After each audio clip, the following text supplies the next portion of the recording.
waagii oo bandemikada koleeraha nagu dhacay sidaanoo kale adduunka oo dhan ba cudurka koleeraha sameeyey anigu takhtar baan ahaa 1971 waxaan joogay gobolka hiiraan oo aan madax ka ahaa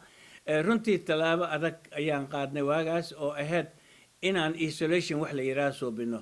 kan waa ka duwan yahay kan hawadaa lagu kala qaadaa kaasle waxaa lagu kala qaadaya cuna mareenka lagu kala qaadayay marka webiga waagaas biyihiisa ay fadhiyeen meelihii biyaha laga dhaansanayay ka wada xirnay dadku waxaan ceelasha ka dhaansada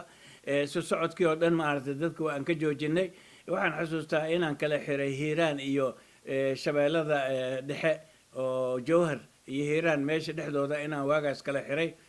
inka waagaas waxaa jirtay dowlad adagoo xoog ahoo maaragtay runtii amarka la kala qaadanayay marka kaas sidaasaan oga soo gudubnay runtii hiiraan waagaas dadka koleeraha u dhintay aad iyo aad bay oga yaraayeen gobolada kale sidaasoo kale furuqii cudurka ahaa isagana xamar baan ka shaqaynaya qaybta infectionkan joogay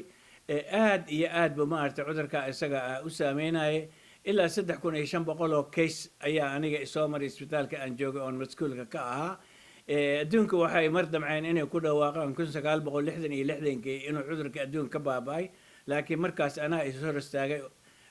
arrintaas go-aankaas in la qaato sababta ah hal case oo gabar 14 sano jirta ayaa markaas isbitaalkayga ku jirtay oo aan jowhar kasoo waday kasoo qabtay asandada 6aad waa xasuustaa weli marka khubaraha laga soo diray Geneva waa yimaadeen de khubarada aqoon way u lahaayeen laakiin eebadkood qofba kama aysan arkin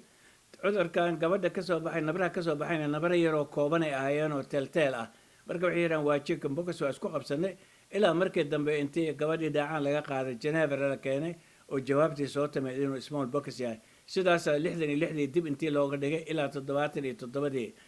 hal sano oo la bilaabay sidaasuna cudurkaas ku cirib tirmay runtii marka kan hadda maanta ilaahay naga rajeeyo waxaan ka codsanaynaa ummadda Soomaaliyeed meel kasto ay joogaanba inaad iska ilaalisaan ilaaliska midkan waa gurigaada joog gacmahaada dhaq runtii intaa waa awoodda dhan gacmahaada dhaq hadda guriga dhexdiisa uu qof qabo guriga waa in qofka qolkiisa lagu xiro meel alla meeshuu taabto una la tirtiro oo maarta la waxeeyo guriga la buufiyo uusa dadka soo dhexgelin qofka isaga oo buko gurigiisa ku ekaado qolka ku jiro ku ekaado inta kalena waxay la rabaa inay nadaafadda iyo kulliga deegaanka iyo guryaha iyo albaabada iyo kulli meel kasta la nadiifiyo